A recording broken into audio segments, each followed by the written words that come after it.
Hello, my name is Joe Grasso. I'm the Associate Dean for Finance, Administration, and Corporate Relations here at the School of Industrial and Labor Relations at Cornell University. I am pleased today to have as our guest Dr. Balasubramaniam, the founder and former CEO of the Swami Vivekananda Youth Movement, which is a major nonprofit organization in India. And Balu, I'd like you to just explain briefly what SVYM is in terms of an organization and your founding of it. Sure. Thank you, Joe. Thank you for having me here. Swami Vivekananda Youth Movement is an organization which I founded 26 years ago as a medical student, inspired by the teachings of this great visionary monk in India called Swami Vivekananda, who lived in the 19th century, early part of the 19th century. And his nationalistic writings inspired me, especially his writings about working with the poor of the country and trying to bring them out of poverty. And that is something which inspired me, and I spoke to a few colleagues and friends in my medical school at that time, and we thought we need to do something. At that point of time, being a young medical student, the objective was to look at making healthcare rational, ethical, and cost effective. That was a time in India when healthcare was getting corporatized. As you would traditionally understand in India, healthcare is basically a state responsibility to provide, and the private sector was just a major player, but it hadn't got corporatized. So that was a time when healthcare got corporatized, which actually meant more poor got excluded from the system. So being disturbed at all this and finding inspiration from his work, I thought I need to do something about it, and that's how it started. And from then on, it has actually matured and evolved into an organization doing a lot of stuff, because you really understand that healthcare is just an entry point, and that's not the be all and end all of development. So as I understood things better and as the organization evolved, we started working in a lot of other sectors. Okay, great, that's interesting. Well, that brings me to a point where having understood SVYM and looking at its broad array of services, and if I can just enumerate some of them, whether it's healthcare, working with tribal groups, civil society, microfinance, you've established a hospital and a nonprofit management school, and as well as sanitation efforts and many other services. How do you keep this, by offering so many services, how are you able to keep these services functioning at a high level and to maintain the mission and focus of the organization and to continue to lead it in a unified direction? That's a real challenge, and actually you got to understand that a lot of these activities emerged as an evolutionary process of responding to different situations, different social contexts. So when we went into these indigenous tribal areas in the forests of India, it's called the Bandipur National Park, at that time the only thing I had to offer was medical care. Being trained to be a physician, I went in there thinking that these people need health care. And once I started the hospital, I realized that healthcare was the last thing on people's mind. And they come to you, they fall sick, they go back home, they become better, they fall sick again, they come to you again. The cycle never ended.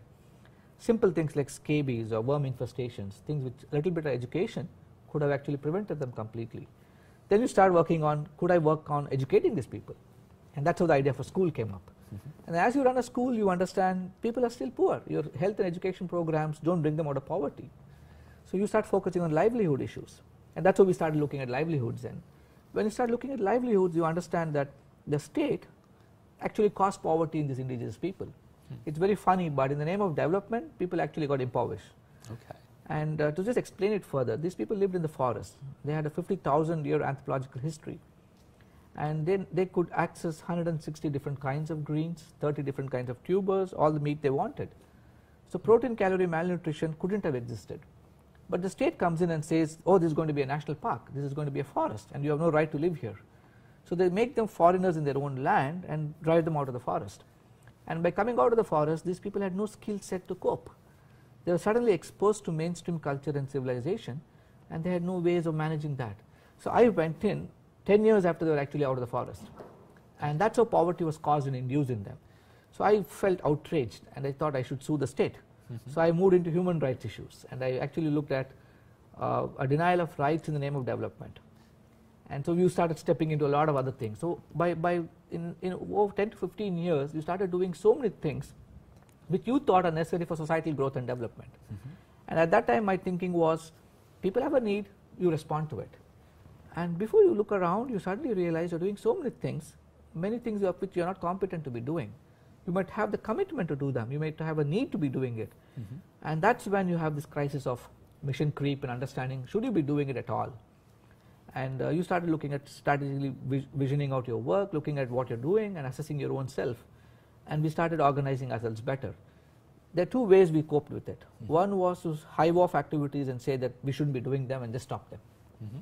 The other was looking at, can we get in people who are competent? Can we actually network and build relations with other organizations who are doing exactly that?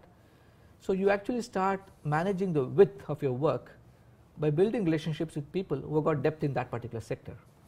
And that's the two ways we coped, which is not really, and now it's actually work in progress. In the last 1 year, I'm now re-looking at my own organization, having stepped aside, stepped down from my role. It's given me the freedom to actually look from an outsider perspective, which is a great strength. It is. And you realize that you shouldn't be doing so many things that you're doing. At the same time, there's certain things like what we started 5 years ago. In India, if you understand, we have 2 million NGOs. Wow. It's a huge population of NGOs. Many of us have the commitment to be doing what we're doing, but we rarely have the competence. So on one side, I was actually criticizing and critiquing the government for their inefficiencies. In Parliament, one of our prime ministers had even made a remark saying that out of every dollar that you spend on India for poverty alleviation, 85 cents is the transaction cost. So it's as inefficient as that, and I actually joined the bandwagon criticizing the government, not actually understanding my own efficiency levels.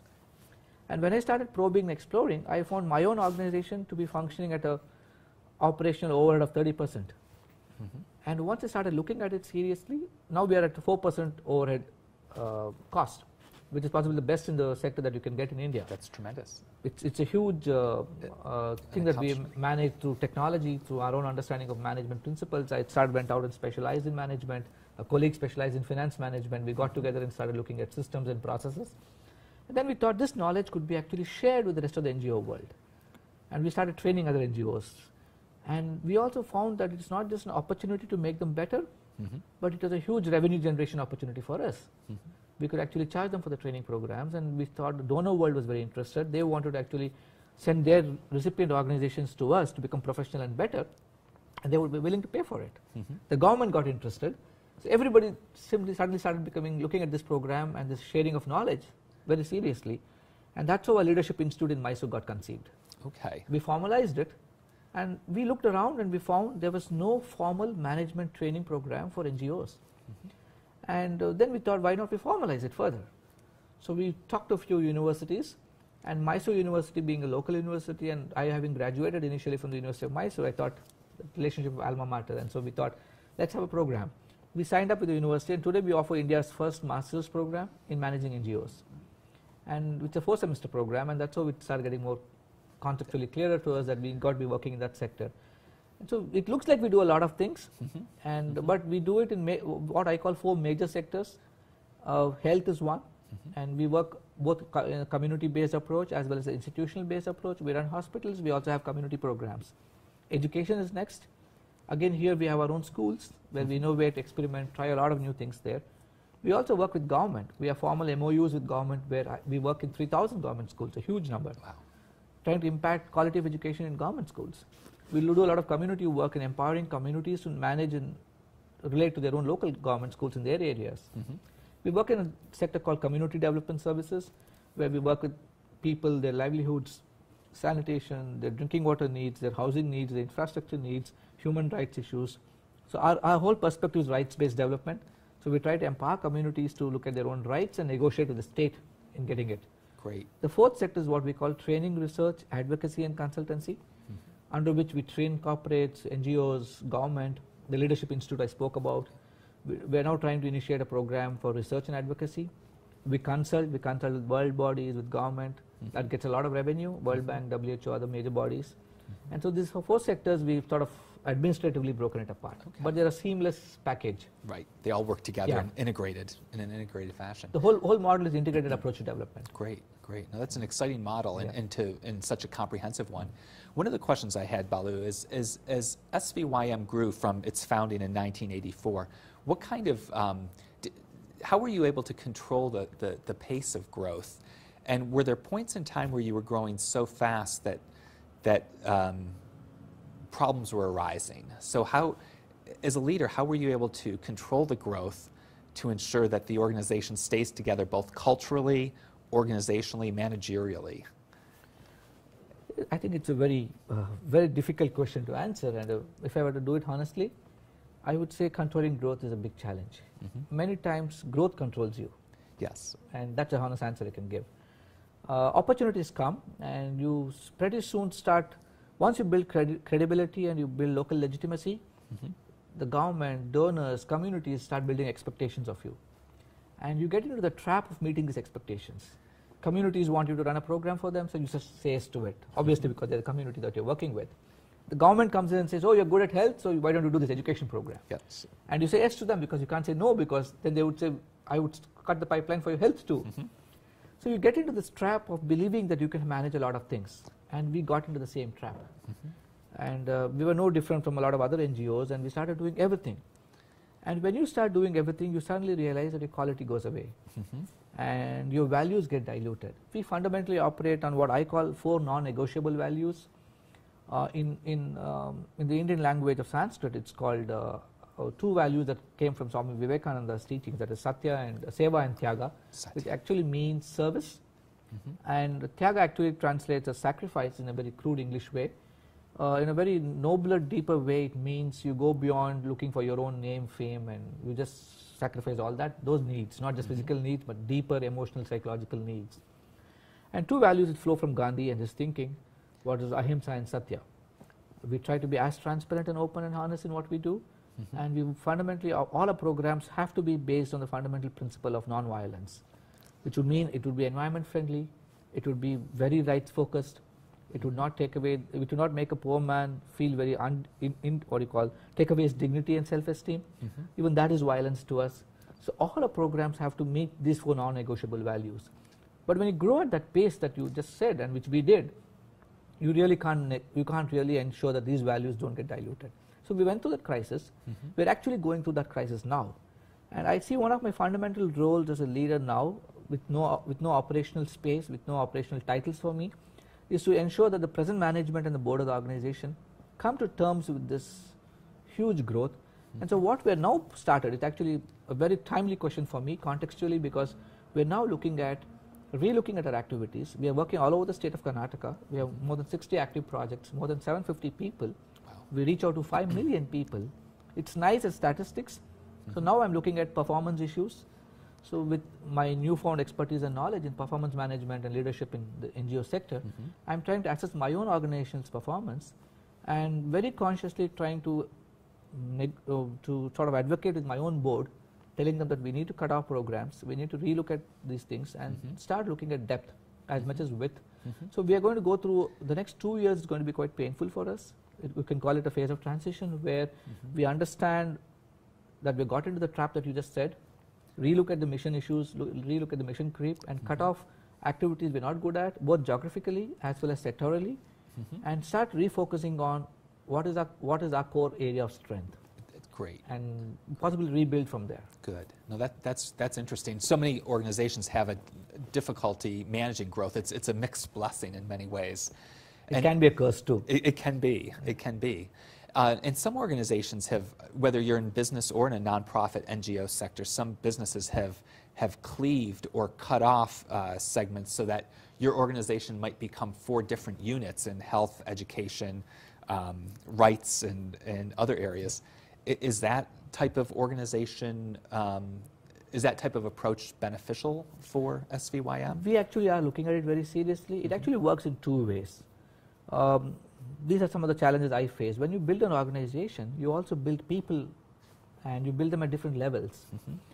And people means egos to manage, people means positions to take care of. These are realities you contend with.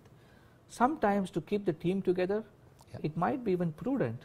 Now, it's not just from the organizational perspective, from the community perspective, it's also from the human resource perspective, to give space to these leaders you have created and emerged, allowed to emerge, for them to function in a space and visibility spectrum that allows them to do their best.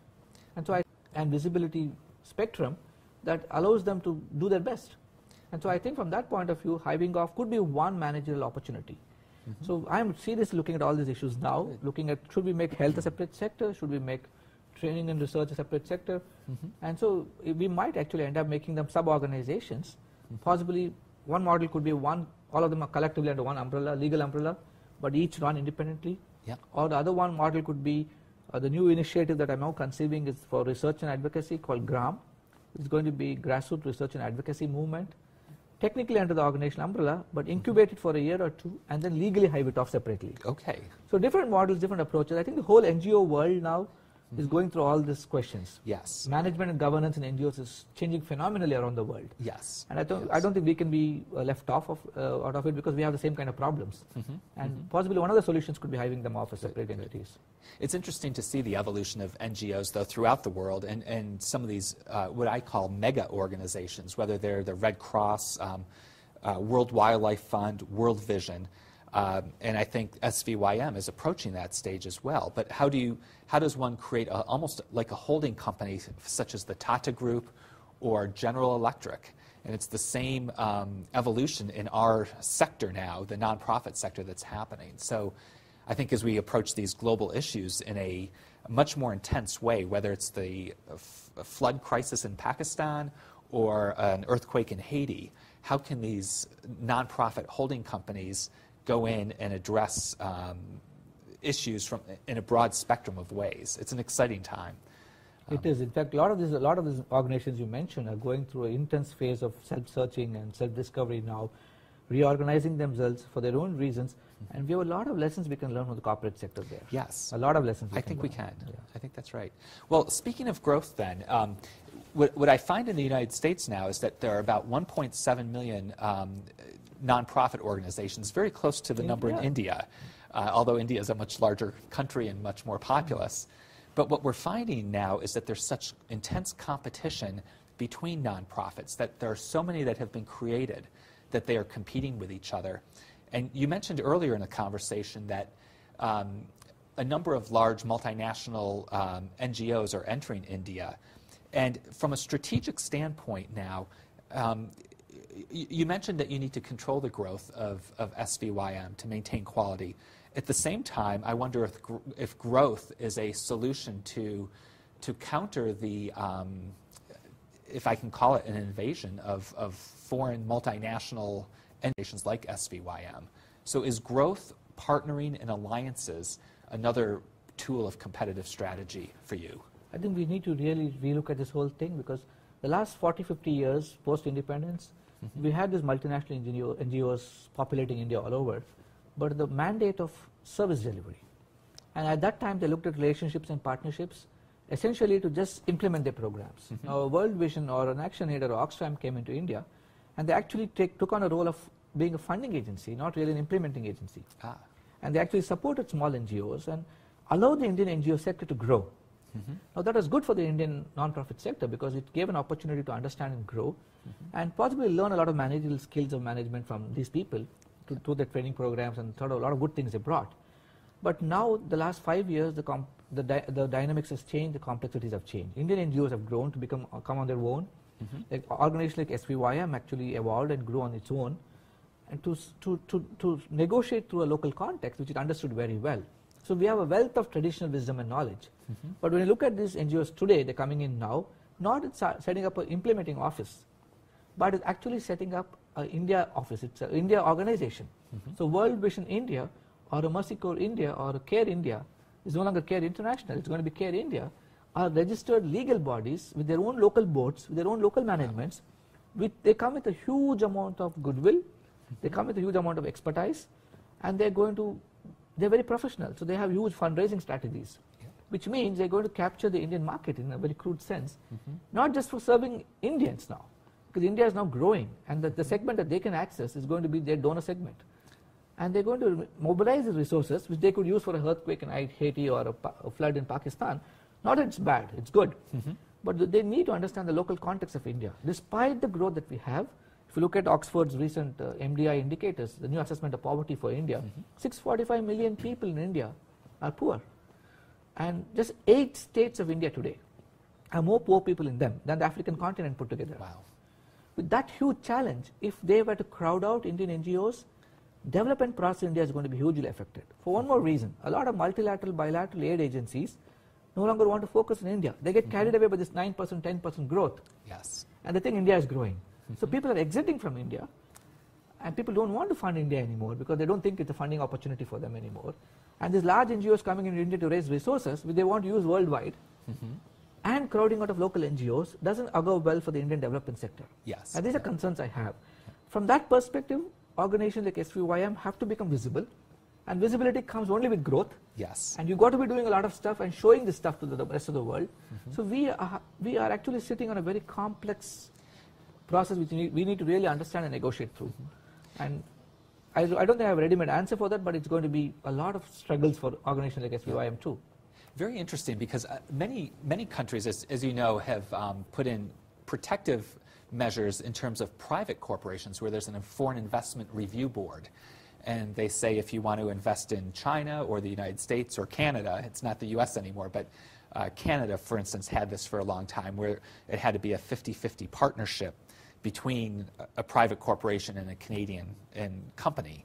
And I don't know if you ever envisioned the Indian government doing something like this, because it really is a point where you may lose the transfer of the partnering with these other international NGOs is so important, but they may supplant and replace indigenous groups. Actually, I think it's a wonderful idea that you suggested. Maybe I need to work on that and look at, can we negotiate with the Planning Commission of India, can we negotiate with the Government of India to look at exactly that. Because there's so much of restriction on bringing foreign money.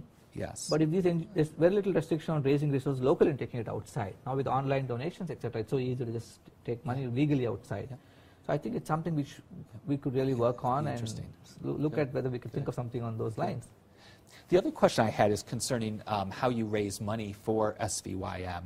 And as you know, fundraising has become so much more sophisticated, whether it's large grants from places like the Gates Foundation or the Rockefeller Fund, or raising money directly at the grassroots level online through the internet.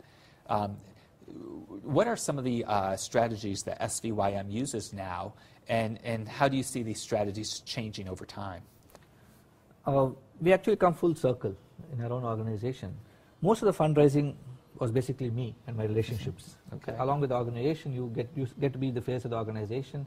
You start relating to people, to officials in the government sector, and start working with them. So when we started, it was small, the needs were small, and individual relationships actually were enough. $1 here, $1 there, and the work happened. But as you grew, then you started looking at larger needs, so you started building institutional relationships. It could be with donors, with the Norwegian embassy, with different embassy-based funding, the bilateral funding, with multilateral funding, with professional donor agencies. They were very easy, but the language is different. The demand skill sets are different. It's not the emotive one-to-one relationship, but a more professional, organized proposal writing, stuff like that. So you build in new skill sets which caters to that industry. Later on, you start negotiating with government proposals, government schemes, government contracts. So you start learning how to work with government, and then you start writing proposals. There was a time when SVYM in its growth phase was maybe 80% individual donors and very small, virtually 100% individual donors, and then became 80, then became 60. But as we grew, our needs grew, government space in our donor portfolio became very big. So 50-60% of our funding came from government, and 20% maybe from donor NGOs, and then from 20% from our own internal needs. But as we grew further, we realized it's not very healthy, because once you put your pockets into one donor, you move with him and his needs, which is not very healthy. So I realized that we need to have more our eggs in many baskets, in other words. So we started consciously looking at government as a new strategy, and we decided that working with government would mean negotiating the grant that is legitimately due for its citizens, but not becoming dependent on them. So you don't get to carry the government policies, but just implement programs you're comfortable doing. You don't become a contractor to government, but you just ensure that you retain your own sovereignty and independence in your approaches. Especially when you're on one side suing the government and taking them to court, it's very difficult to negotiate. And we also realized we became very dependent on institutional donors, on professional donors like Gates Foundation, other foundations. So our portfolio suddenly became 20% local community funding and local resources from the local donors in India, and then maybe 60% of it was from institutional foundations and donors across the world, and 20% from government. And we thought that's also not too healthy. So we re-looked at it, and part of a strategic process we decided that the development scenario in India was we can't be a charity-based organization anymore. So now we're coming back full circle, and again the space that I could generate for myself by standing out gave me this opportunity of looking at all these things. So now I would like to go back to set up a professional. We never had a professional fundraising team. Oh. So I was the fundraising team. Okay. Which is not healthy for any institution. So now we actually put in place a resource management cell. I call it the philanthropy management and relationship building team. Great. So I just set it up a month ago actually, to be honest. Okay. Excellent. And so this group of people are going to look at the issues of marketing, building visibility, building relationships, and combining with fundraising. We're going to go back to what we were good at, the individual donors. Yeah. So once you rebuild that base, I think we should be right great. about there. That's great. And in the Indian culture, is there a strong sense of philanthropy and individuals, families, and individuals giving money to nonprofits, or is that a developing sort of notion in India? See, traditionally India gives, but what they give for is what is important. India traditionally gives for religion and religious charity. They would give to the temple, they would give to the church, they would give to building one more temple, they would give to building a small eatery in a temple to give free food to people. So traditional Indian charity revolved around religion and feeding. But that would not be enough for NGOs. So a midday meal program, I could raise resources because that's traditionally been there. If I were to go say I'm going to put up a prayer hall or a temple, or I'm going to expand my temple, funding is available from a religious minded set of people. But if I were to talk of development, it's a new, giving is not, they're very giving friendly, but the reasons they give is very different. So I now need to tap into this mindset and make them understand that it's not a temple that society needs now. We have enough temples, but can give for a temple of learning, for school, or a temple of caring for the human body, a hospital. So we are just reprioritizing people's giving abilities. But the good thing is also, we are having a huge number of young population, which is also having questions about religion, about all these kind of questions that I raised now. And are people who are earning a lot of money very, very early in life. They have a lot of spare money to give. And they are restless, they are feeling empty. And so we need to tap into the software population, this younger crowd of finance sector people who are now really have money to spare and the willingness to do it. And we need to work out a strategy because 75% of India today is less than 40 years. Wow. We are the youngest country in the world. Wow. And so it's a huge opportunity for us. If we think through, I think we can do it, and we can easily shift the focus to this now. And the Indian culture seems to be much more, or the Indian interest in philanthropy and giving seems to be much more developed than in some other countries in other areas of the world. So it seems like you have a good platform on which to build. We have, but we need to organize the thoughts around it. But I still feel we have a lot of lessons to learn from the United States. If you look at 2 years ago during the recession, the small donors, see what happens is what the people who capture media space are the Gates Foundations and the Warren Buffetts and all these people. But what people don't notice is the $10, $20 donation an average American gives despite having huge challenges for his own economy. 2 years ago, the overall total money donated with the small donors in America was $298 billion. Wow. It is not a small amount. And the rest of the foundations couldn't match it. So we have a lot of lessons to learn from the way the average American's mindset works and why he gives. The amount of money raised for Haiti was unbelievable. And more than they could use. The collective American conscience to respond to a problem anywhere in the world. It's not just the US domestic thing. Anywhere in the world is so huge.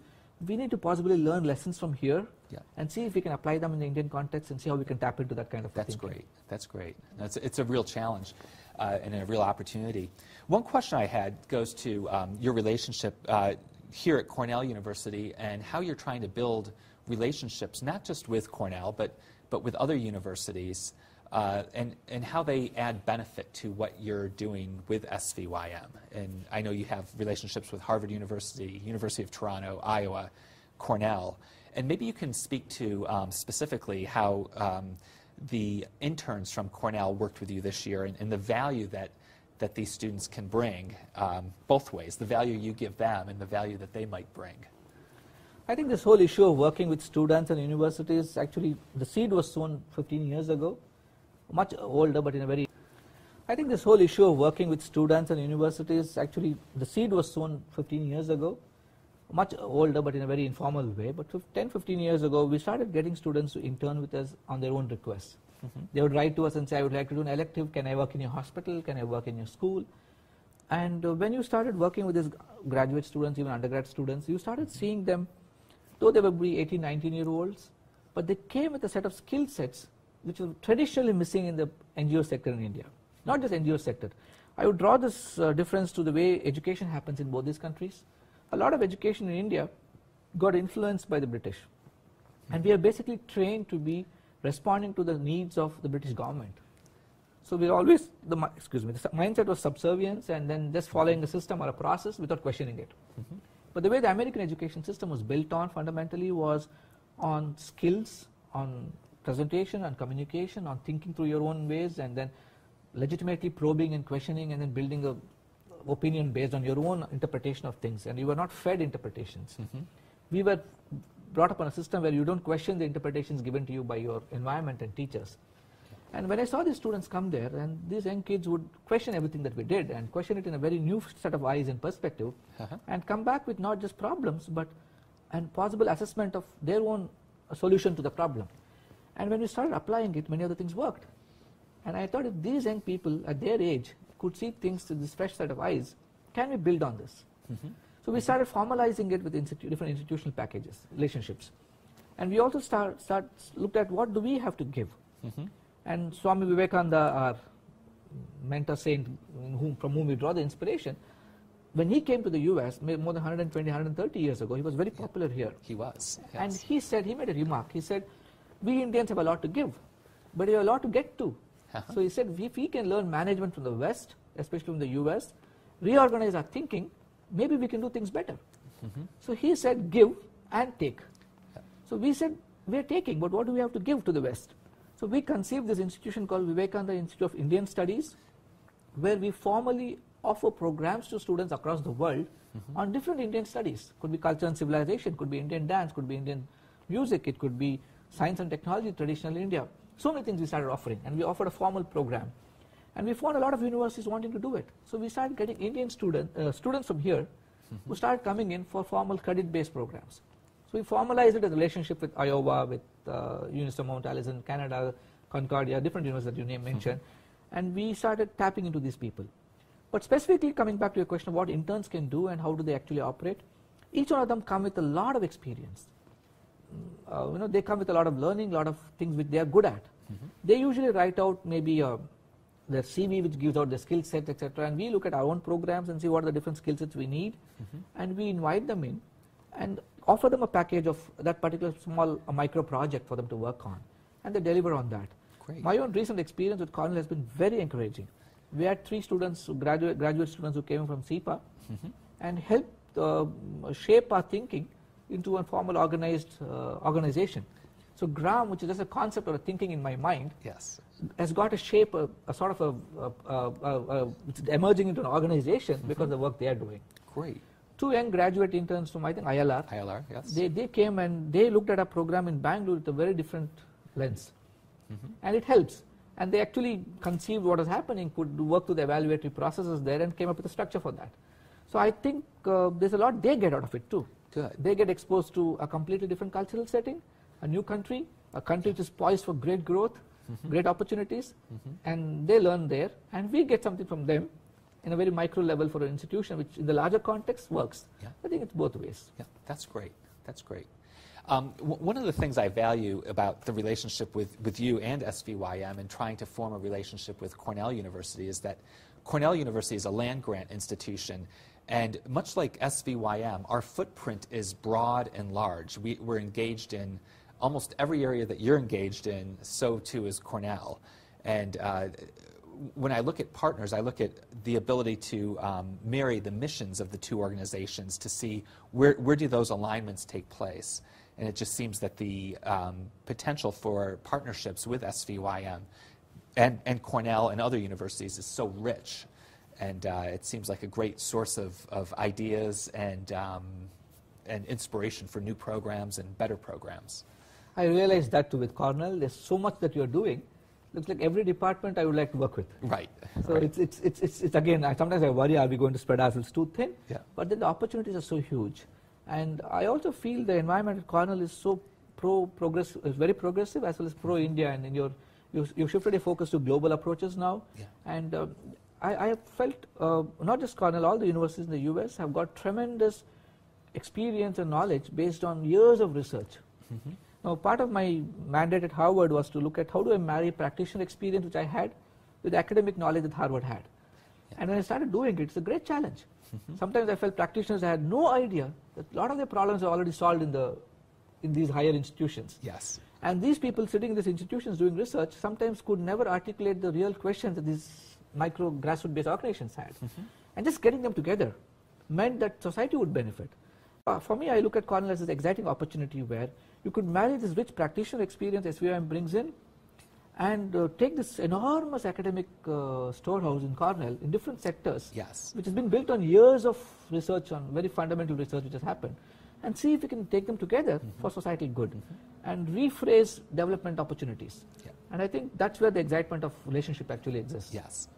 And that's where I see the mission of Cornell being a land-grant university and a global university is how can we engage in a significant way with partners to really leverage our brand, our identity, our education, and what we have to offer, and bringing partners like SVYM to the table so that we can magnify our work. It's a real challenge.